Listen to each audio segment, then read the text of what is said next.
Ain't a damn thing pretty unless you're talking about the bridge and seaport. Even from the seats in the upper decks, you can see the seashore. Tailgate function with the carne asada. Just walk from the tribal building for the Padres. I'm on it. Yeah, cause for the 619, we'll knock you down.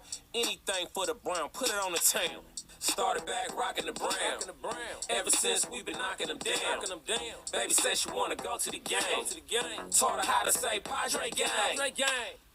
What's up, everybody? Welcome to episode 280 of the Talking Friars podcast and YouTube show. Ben Fadden here. It is a Tuesday, I believe. My days are kind of getting mixed up here. But the Padres, they're going to have a new hitting coach. That's what we found out today. Obviously, there's more room in the day, so there might be more news that comes down. But Michael Brdar, no longer the Padres hitting coach. He is now with the Detroit Tigers. Anthony Rizzo, he is off of the board. Tyler Anderson, he is off of the board. Qualifying offers, that deadline has come and gone. So there are a couple players that took the qualifying offer and the rest did not. So we'll get to that.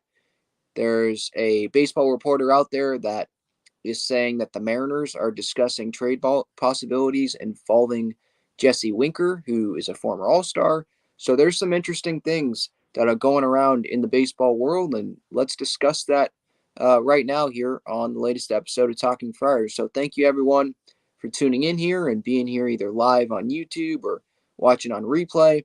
I encourage you to subscribe to this YouTube channel for daily Padres entertainment. And if you're listening on the podcast platform, Spotify, Apple Podcasts, I appreciate that as well. Give a follow at Talking Friars on Twitter and Instagram for more Padres coverage. I appreciate that. All right, let's get into. I think we can start with Michael Brdar. I was not expecting this news, but I wasn't torn about this news. Michael Brdar going to the Detroit Tigers, and he was the hitting coach for the Padres in 2022. And it seemed like a lot of Padres fans, they wanted Michael Brdar to be fired at times this season when the offense wasn't hitting. But what is new, right? That's what happens with every team. Whenever the offense isn't hitting, it feels like a part of the fan base. It's not about the players. It's fine what they're doing, striking out. It's fine. No, it's the hitting coach. You got to fire him. So we don't really know how big of a role Michael Brdar played in the Padres' success or sometimes lack of success at the plate, with some guys coming over in trades. But look, it ultimately comes down to the players on the field. And the players on the field this year, when it mattered most, for the most part, they stepped up in the postseason. And so maybe you give some credit to Michael Brdar there. If you're someone that wanted to fire him, you got to give him some credit for the offense, coming through in October, right? So I'm sure the players will say he'll be missed, but we don't really know what the impact of him is because he doesn't talk to the media every day. I'm sure some fans listening or watching this, they don't even know what Michael Brdar looks like. I do. I've had a couple quick interactions with him at the ballpark, but I'm like the biggest diehard fan out there. So I don't expect everyone to know what he looks like and what he does. I mean, we don't really know how big of a role he played with the Padres this year. Like Ryan Flaherty, he was an assistant hitting coach. He was working on game planning and stuff. He used to be Manny's teammate with the Orioles. He is expected to be the hitting coach now. There was also another assistant. I'm kind of blanking on what his name is. Morgan? Is it Morgan Burkhart? Something like that. He'll probably be an assistant to Ryan Flaherty and kind of take over what Ryan Flaherty's role was this year. But again, it's kind of hard to elaborate a lot on this Michael Brdar move because we just don't know a whole lot about Michael Brdar or what he did or if he fixed or help Josh Bell out of a slump, or we just don't know. The Padres did not make coaches available very much to the media. You didn't see a bunch of interviews with Ruben Niebla, or I don't even know if Michael Brdar spoke to the media once. Maybe that's a Bob Melvin thing, or maybe that's a Padres PR thing, or maybe, I know Padres PR doesn't even let me talk to Don and Mud, and Don and Mud have said yes that they would come onto the show, by the way, but they don't let me talk to them. So I don't know. Maybe it's a Padres just organizational thing that this year they decided not to have coaches talk to the media.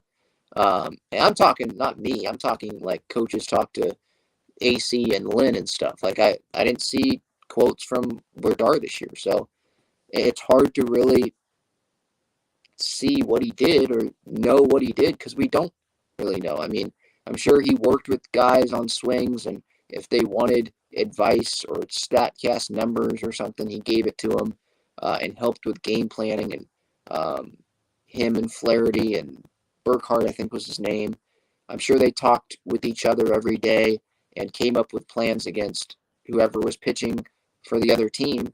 But that's pretty much all I can say about it. Like, Brdar, I don't know if he's going to be missed. I don't know how much of an impact he had on the Padres this season. So Flaherty's going to be here again. Maybe they hire another coach. Who knows? But technically, if you're just going by the head role, the Padres are going to have a new hitting coach for like the 7th straight year, it feels like. I saw someone tweeted that out today. I don't know if it's the 7th straight year, but it's like AJ Preller's had like 7 hitting coaches or something like that in his tenure with the Padres. So that means Will Myers has had, 6, if 7 is Flaherty now? Technically 7, probably more than that, because Will did work with Flaherty. He worked with this Burkhardt guy. He worked with Brdar. He worked with, who were the other hitting coaches? Was Kotze? I think Kotze was a bench coach, or McGuire was a bench coach too, I think, right? But there's been a lot of hitting coaches that have come through this organization, and whenever the offense doesn't perform, it feels like they go in another direction. Or maybe it's not the hitting coach, but it's, we're hiring a new manager, and he wants to bring in his guys, so that's who we're going with. We're going to fire you. You would think that the Padres would want to have a consistent hitting coach at some point this year, or not this year. Well, yeah, this year, but this coming season. I mean, like, they probably want to have a consistent hitting coach for a few years now, the next few years, kind of like the Phillies do with Kevin Long. They're having success. I think the Astros have had the same hitting coach for a little bit. I think it would help for players to have the same coaching staff for years and years and years so that they could just go into spring training and get to work instead of having to get to know each other, But that's what happened today. Brdar going to the Tigers. He was not fired. It seems like this was just a choice by Michael. He just wanted to go to Michigan. He has Michigan roots. He was an assistant coach with Michigan before he went to the Giants, and then before he went to the Padres from the Giants. So it's probably just a family thing, and the Tigers offered him the job, and so he was like, yeah, I'll take it. I don't think the Tigers are going to be winning next year. I think they're building something. There's definitely some young talent on that team. Spencer Torkelson is a name that comes to mind. But the Padres they just went to the NLCS. They're real contenders. If you're trying to win, I think you'd want to be with the Padres, and they're not firing you. But so for me, this is like, okay, this was family, understandable decision. He just wants to be with the Tigers. So good luck to Michael. Nothing against him. Just that's what the news came down. That's what the news was today, related to the Padres, specifically Padres. Now, there's more news that surrounds the Padres and kind of affects the Padres' decisions here. And the first one is Anthony Rizzo. He is signing with the New York Yankees. It's going to be 2 years with a club option. So 2 years, $17 million a year. There's a $6 million buyout for 2025 that season if the Yankees don't take that club option for the 3rd year. So essentially it's a 2-year, $40 million deal at the very least for Rizzo. And I'm not surprised. I think the Yankees were willing to give Rizzo essentially $20 million a year there. And the Padres, they probably didn't want to give him $20 million a year. Maybe they wanted to give him 17 and they were willing to do that, but they didn't want to mess around with a third year or do a club option or give him a $6 million buyout. There's no rumors out there or reports that say it was down to the Yankees and the Padres, but Rizzo felt like a fit for the Padres. I assume Preller and the Padres, they talked to Rizzo and his agents and his representation. I thought all along that the Yankees were going to bring back Rizzo, though. He wanted to go back to the Yankees. The Yankees are a contender. And where were the Yankees going to go at first base if they didn't bring back Rizzo? Sure, there were other options, but it felt like they needed to bring him back. He was one of the clubhouse leaders, kind of like how they feel that they're going to have to bring back Judge. They probably feel like they need to bring back Judge. Or Yankees fans are not going to be happy. Their team is not going to be as good as it was, at least on paper, in 2022. So I'd expect them to bring back Judge too.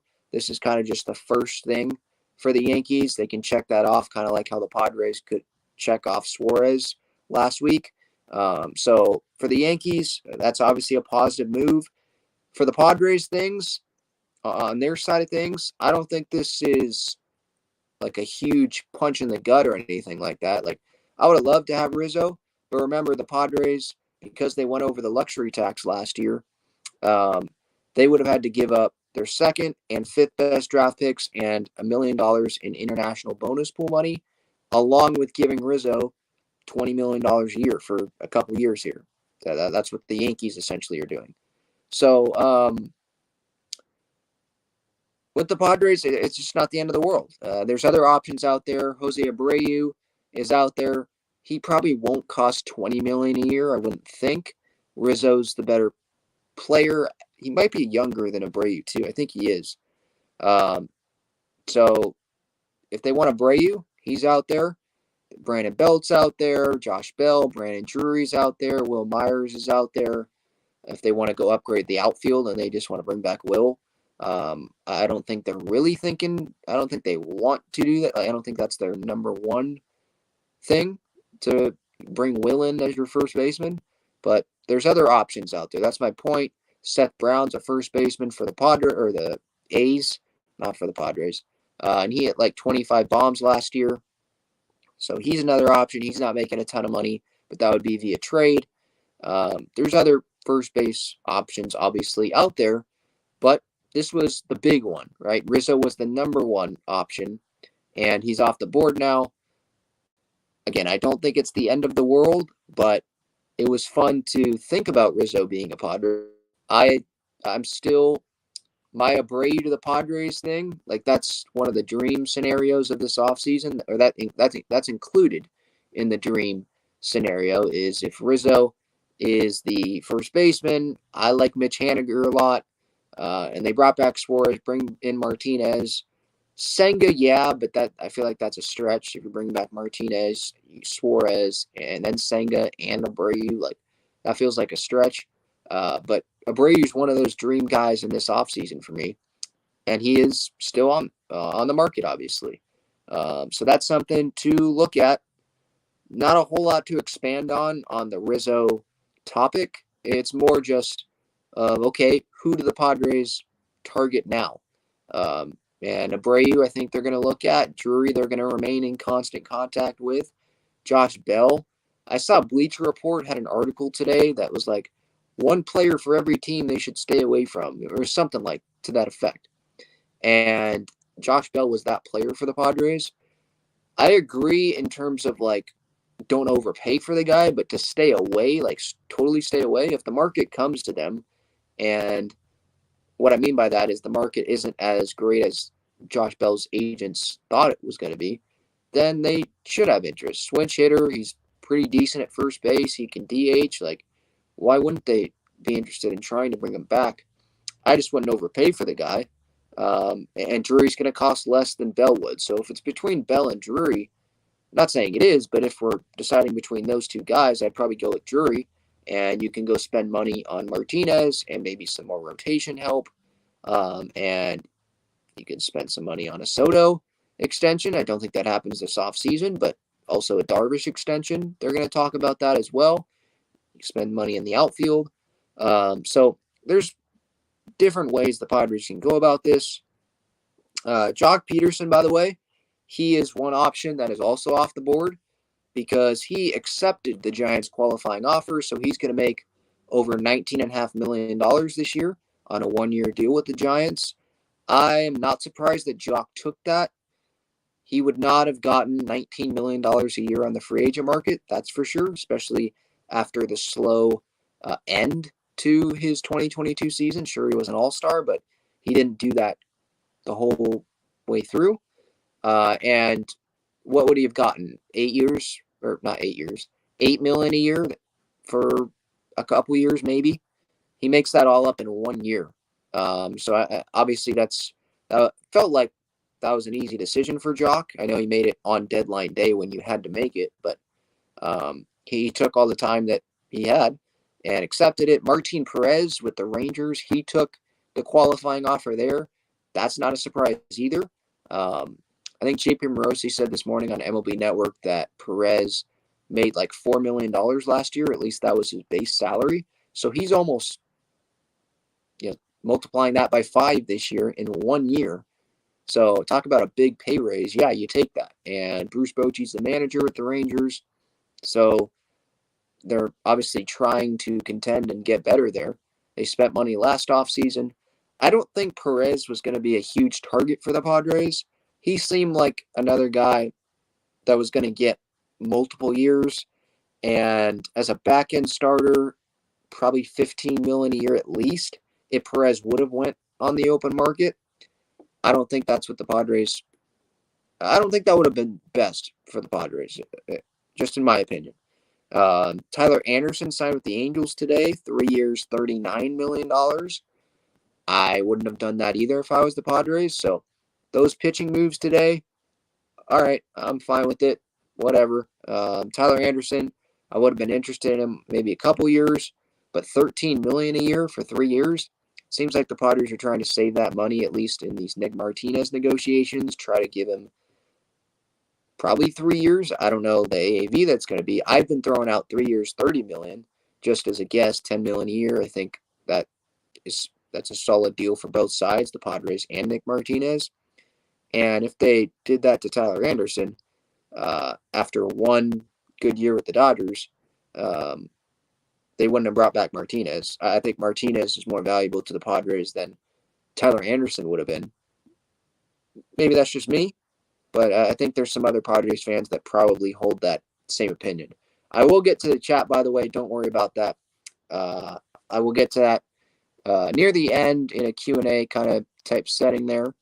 I just wanted to get through the Padres stuff today, or the notes I wanted to talk about here. So already touched on Rizzo going back to the Yankees. The other guys that rejected qualifying offers today, Aaron Judge, that was expected. He's going to get over $300 million, I would think, in free agency. Trey Turner, that was expected. He's probably going to get the most money. Or he's the best shortstop. I don't know about most money, but he's the best shortstop on the market. So he rejected. Xander Bogaerts rejected. No surprise there. Jacob deGrom, no surprise there. He'll get, what I'm hearing is like 3 years, what I'm seeing in rumors and stuff. 3 years, ridiculously high AAV, so we'll see what happens with him. But he was obviously going to get more than about $20 million a year, or $20 million for 2023. Dansby rejected it. He'll get a long-term deal. Carlos Rodon is probably going to get $20 million at least from a team per year, long-term. So it made sense for him to reject it. Brandon Nimmo rejected it. Wilson Contreras rejected his. Maybe that's a little bit of a surprise for some fans. I'm not too surprised by that because I think he's going for the more money, the more guaranteed money. I don't know if he'll get $19.6 million a year, but he'll get more than that in total, obviously, in a long-term deal. He might get 4 or 5 years from a team and get, I don't know, maybe $18 million a year or something like that. So maybe not get to that 19.65 or whatever the qualifying offer number is, but he's going for the long-term deal. Chris Bassett rejected that qualifying offer as well. He'll probably get 3-4 years. Nathan Eovaldi, kind of surprised that he rejected that qualifying offer, if I'm being honest. He'll probably get a multi-year deal, so maybe he'll get more money than that 19.65 that he would get just in 2023 alone. but there's no way he's going to get close to that, at least I don't think, on a per year basis in free agency. So it seems like Contreras, of all these, also going with the long-term deal in mind, and just taking that money instead of the 2023 money. By the way, all those players I just named, the Padres would have to give up multiple draft picks and $1 million in international bonus pool money, just like Rizzo, if they wanted to sign them. Rizzo's obviously off the table, but who's some other guys? I mean, Trey Turner, no. Bogarts, no. DeGrom, no. Dansby, no. Rodon, I don't think so. Nimmo, no. Contreras, I mean, people want to throw that out there, but the Padres are not going to give that much money to a catcher, I wouldn't think. Bassett, I don't know. Depends on the market. I would think not. I think the Padres are trying to go get like Kodai Senga and keep Martinez. And the Mets probably want Bassett back, or another team will overpay for Bassett. I don't think the Padres are going to do that when they have a solid top three already. They're more looking to round out the bottom of the rotation. And then Evaldi, no. So that's the qualifying offer stuff. We already touched on Brdar, touched on Rizzo. Okay. JP Morosi. So we'll get to what JP Morosi said about the Seattle Mariners and their discussions and trade possibilities. We will get to that in a moment. But first, here's a message about Gaglione Bros. This episode is sponsored by Gaglione Bros famous cheesesteaks and garlic fries. Their main location is on Friars Road, and you can visit gaglionebros.com for their menu and contact information. You can also enjoy their cheesesteaks and fries at Petco Park and inside Snapdragon Stadium. All right, so JP Morosi, he said that the Mariners, this was today, said that the Mariners have discussed trade possibilities with multiple teams. They're willing to move Jesse Winker and either Chris Flexen or Marco Gonzalez. So that's an interesting tidbit for me, I think. Jesse Winker, obviously, he kind of had a down year in 2022.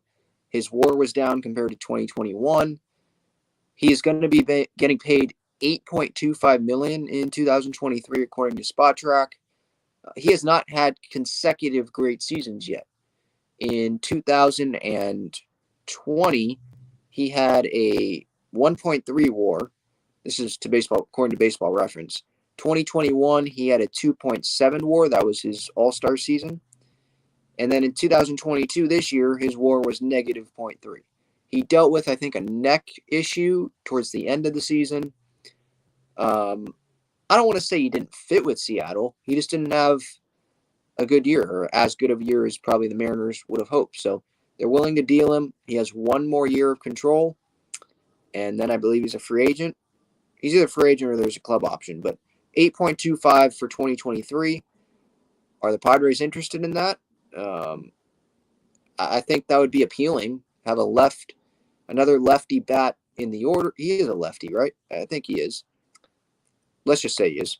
Have a lefty bat in the order. Was an all-star. So do they believe that he'll get back to that all-star form in 2023? That's the question, right? I think he fit well in left field. And I guess the question also is, what do the Padres want to do? Like, do they want Tatis in center? Or are they waiting to make a decision on that? Or not just center, but Tatis in the outfield. Do they want Fernando in the outfield? Or are they just waiting to make that outfield decision based on what moves they make this offseason? Like, would they rather have Winker in the outfield with Grisham and Soto, or not spend the 8.25 on Winker, spend that somewhere else on the roster, and you have an outfield of Tatis and Grisham and Soto? And maybe you bring in someone via trade to be a fourth outfielder, or you bring back Will, or just a cheap option maybe, and you decide not to bring back Profar. I think Profar is going to get more than what Winker will be getting paid in 2023. So maybe that's a better option. The Padres go with Winker, just cost-wise. But Profar can, obviously switch hit, top of the order sometimes. He improved defensively in left field. And you're not going to have to trade stuff to get Profar, right? You would just sign him back. So I don't know how appealing this is for the Padres getting Jesse Winker, but the Mariners have discussed that trade possibility with multiple teams. We don't know who those multiple teams are, but when they say multiple teams out there, AJ Preller, he kicks the tires on everyone. So I'm assuming that the Padres are one of those teams. As for Chris Flexen, he started some games last year. He came out of the bullpen some games. He made $2.75 million in 2022. So you're looking at that and you're like, oh, that might seem like an appealing option. Gets paid about that same amount in 2023, but he doesn't. That's the thing. His salary rises, according to Spotrac, to $8 million. Do the Padres want to give $8 million to him, or do they want to use that money probably on a guy like Nick Martinez for multiple years? I think they probably want Nick Martinez. Just the familiarity. We know Martinez wants to be a Padre, stuff like that. Flexen does have 4 years of control, though, and we know that Preller likes acquiring guys with control. He doesn't really like acquiring guys with only 1 year left. I know he did that with Bell and Drury, but they were going all in. At least at the start of seasons, he likes to acquire guys going into the year that have multiple years. The trade deadline is different because now you have a better idea where your team is at. You know, okay, are they a real contender? Are we really going to go for this? Or are we going to, sit back here and just see where things fall? The Padres, where they were last year, they saw the opportunity. We can get Soto. If we're going to get Soto, we're not wasting this year. We're going and getting guys. I don't care what their contract situation is. In this offseason here, he probably wants multiple years. Flexen fits that. Just don't know what the interest is in him with other teams. Are teams willing to give up more than the Padres? We don't even know if the Padres are discussing Flexen, but it's Preller, so I'm just assuming that he's at least kicked the tires on that. Marco Gonzalez, I think his best years are probably behind him.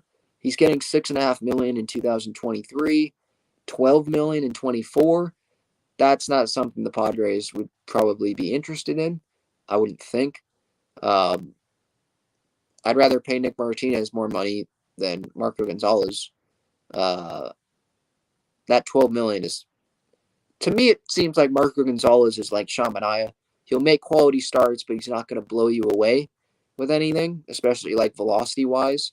I'm not paying Manaea $12 million, so I'm not going to be paying Marco Gonzalez $12 million for 2024, and $6.5 million. I mean, maybe for 2023, but you have him under contract through 2024. So I don't think Flexen comes here. I don't think Gonzalez comes here. Winker is probably the likeliest, but I don't think that's too likely. I think he'll probably get traded, but probably to another team. So yeah, I mean, that's the latest Padres notes from today. I'm doing this on my phone, so I apologize if the audio has not been great. Hopefully I see in the comments here my mic's messed up. I apologize. I don't have any mic plugged in or any headphones. Just talking to the phone here. I'm supposed to be picking up my computer probably tomorrow, so hopefully I'll be back with the mic and stuff, so it'll sound better. Thanks for bearing with me. Wolfpack says, so signed. I'm just getting to the chat here to end. Says, so signed Bell to 2 years, 15 mil. I think what I'm seeing, teams are going to want more than just 2 years for Bell. Or he's going to command more than just 2 years. And he's going to command probably more than $7.5 million. To me, it feels like the $7.5 million is going to be more like Drury, where that's how much Brandon's going to get. Based on the year that he had in 2022. Josh Bell, he's more of a consistent power bat, it feels like. I mean, remember, he was hitting over 300 with the Nationals before he was traded to the Padres. So I think 2 for 15 for Bell. I don't think that's going to get it done. Yeah, someone here says rather have Drury over Bell. I'm leaning that way. I think it would be cheaper. I know if Seidler loves spending money, he's not afraid to spend money. But it's not like Bell's that much better than Drury, I don't think, to like be overpaying for Josh Bell and giving him like 3 or 4 years. Drury, I'd give 2 years to. He can play third, he can play first, he can DH. We saw that positional versatility. And he played a pretty good first base when he was on the field playing first. I'd go with Drury, but Abreu's like my number one wish. I like Seth Brown from the A's, but that would be a trade. And he hit over 20 home runs last year. Like the A's are probably going to ask for a good amount if the Padres want a guy like Seth Brown.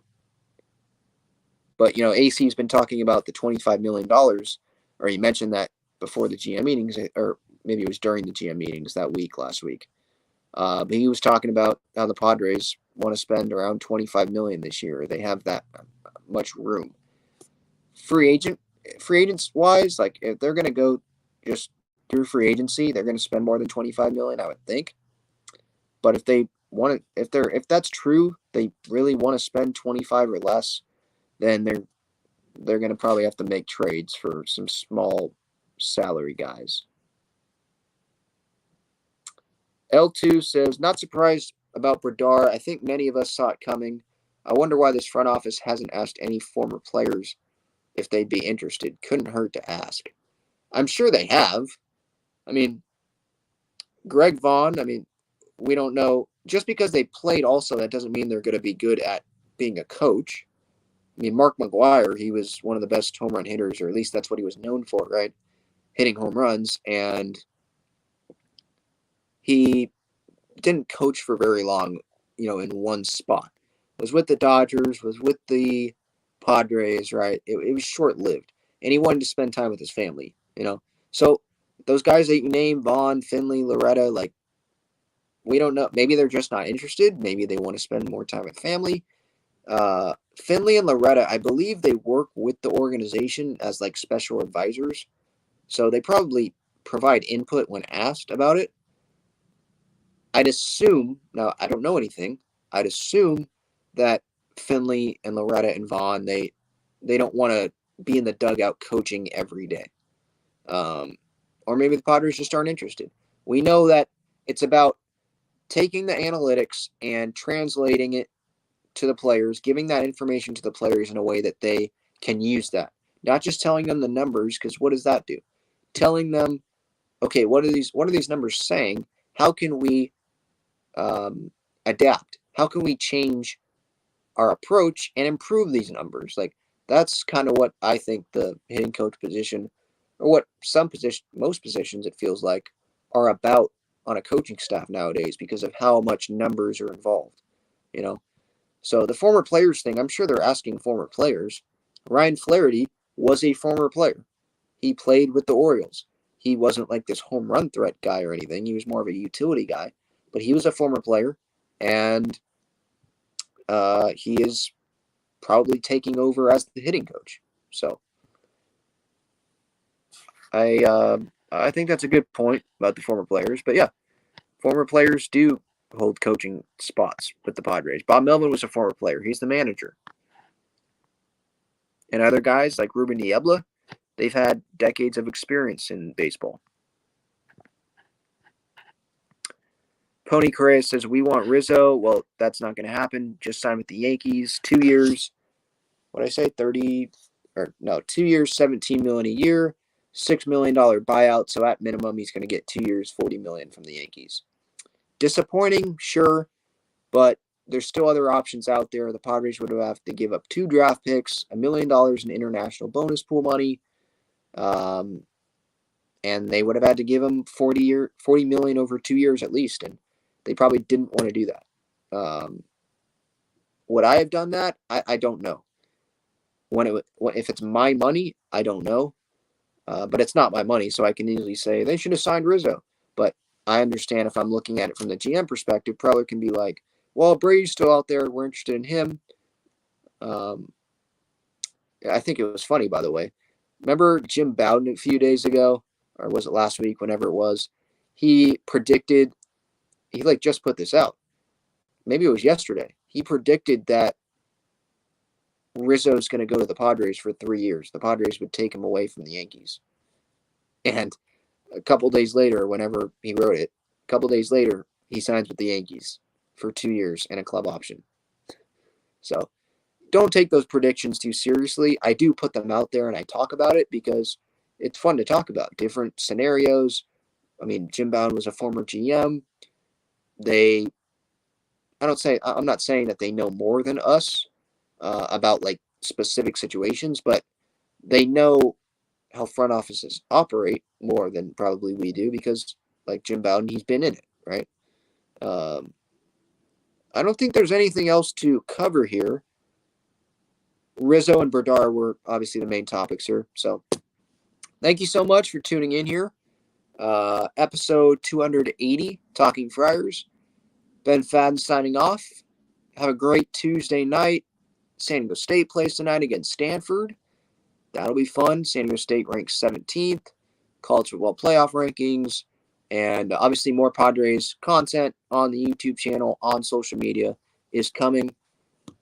It's all 24/7 for me. You know that. So stay tuned. Thank you so much for tuning in and have a good one. See ya. Go Pods.